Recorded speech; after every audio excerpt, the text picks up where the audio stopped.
So we've now, in the last few minutes, I want to just talk a little bit about where this is all located, and what I want to highlight now is in this last section is around the importance of imagination and the development of imagination. And to do that, I want to draw on Vygotsky, as I promised all the Vygotsky nerds here. And Vygotsky talks about the concept of play and imagination. They're the two.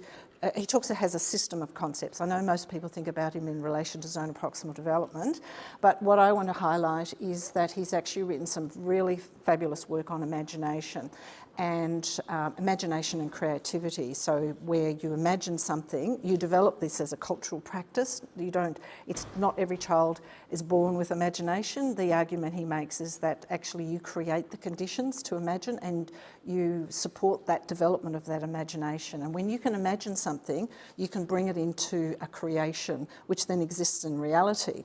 And it's kind of like a reciprocity. And when something's created, it can then be used to do other things in the imagination. So an example in imaginary play is that where, for the younger children, they might take a stick and they see a stick, but they imagine it to be a horse, a hobby horse, and they put it between their legs and they ride. This is a famous example from Vygotsky. And when they do this, they change the perceptual field. So it's not what they see, it's what they imagine this to be. And this is very much the same as what we do in mathematics, because we have to imagine many concepts in STEM generally. So you have to imagine that the stick is actually a ruler and that this actually embodies standard units. And that underpinning all of that, of course, is that informal language that we heard from Marissa and Katie, and that the building that whole notion that a stick can be imagined as a ruler, and that the concept of imagination is a cultural practice that we, for those of you who of course would know, has been historically developed because trade needed standard units. And so going from the yard with different lengths of arms meant that if you had a standard unit, you could actually trade across countries and borders. So it's mathematics is a human invention. So then the linkage between developing imagination in play and developing an imagination to actually be able to take on board these powerful concepts is really, really important.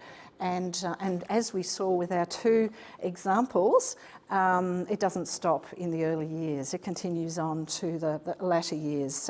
It's just that we don't always uncover it or are not on task, but in task with this, as Attard has said. Now this, if we're thinking about that and the conceptual PlayWorlds or the real-world scenarios, it kind of sits along a continuum here in the middle. And so you have children's play through to explicit teaching and worked examples. And if you think about it, it's kind of brings those things together, not as a binary or as but as a continuum of where the play might be more foregrounded and where the explicit teaching might be more foregrounded. But in the conceptual PlayWorlds or the real-world scenarios, those worked examples are all in relation to the practices of helping the character, and so it's much more meaningful.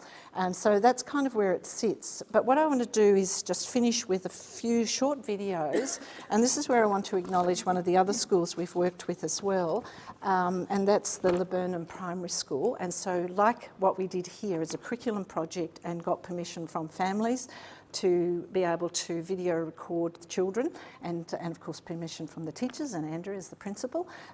We also did this at Laburnum, and I just want to share this, just a few little things about the reflections that were made by the teachers at that school, just to give you an indication that it's not just this school, but it's other schools too that are noticing the differences of a conceptual play world for mathematics engagement. So the first one is I want to share a little video of Mandy, who talks about, and she's working in the early years of school. She talks about this model is not just play areas, and what she describes in the video that you'll hear in a moment is that she talks about another kind of play model, which is about setting up learning centres in a classroom, and some of you may be familiar with that, for children to go into those learning centres and to play.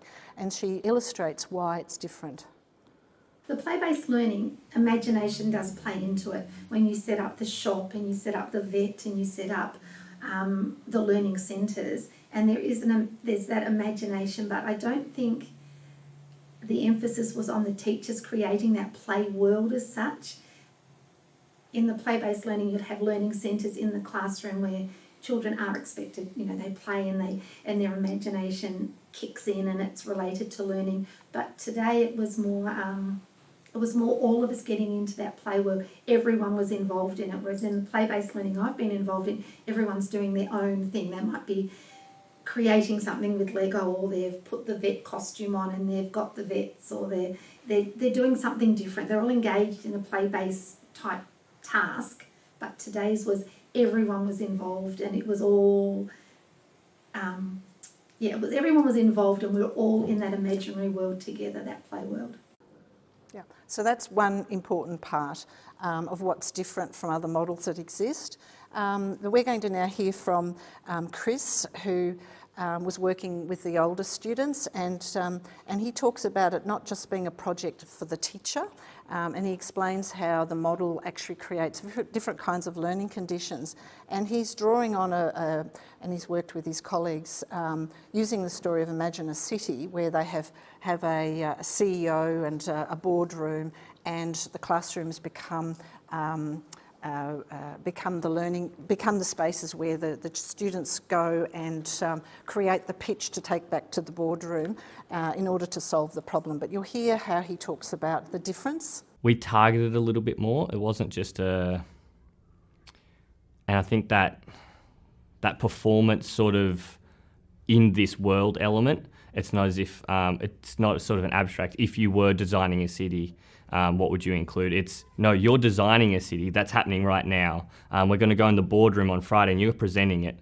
And I think that difference of that setting of the boardroom where, you are a worker at a construction company that is presenting to the billionaire that needs to do that, as opposed to if you were going to be, I think sort of putting that in that position of that's what is happening.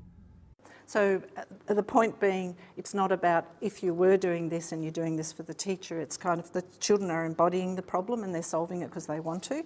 And they're taking that to the boardroom to see whether the billionaire who's funding the design of the city is, and of course there's a lot of measurement and a lot of maths throughout this unit, is being showcased. And I'll just share one little quick thing, because I'm conscious of the time, is that then when the students did their pitch to the billionaire then said, but I've just decided that I need 50% of the city to be green spaces. So in other words, go back and start again, which of course is a reality. So of course they had to work with percentages and go back and work on their designs.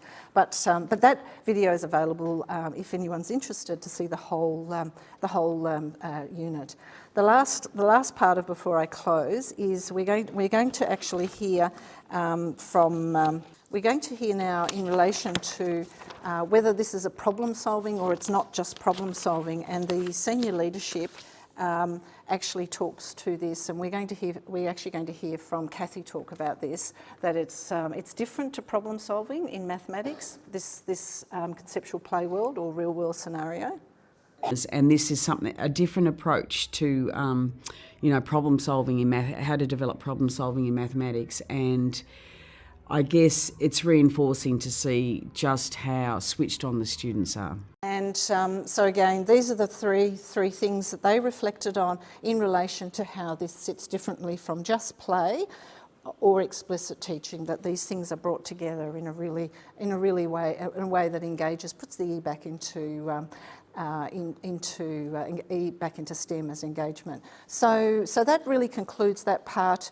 And really, what have we learned from all of the work we've done, and generally, so not just from the school here, we've learned that that this cognitive, operative and affective domains, coming back to Catherine's work.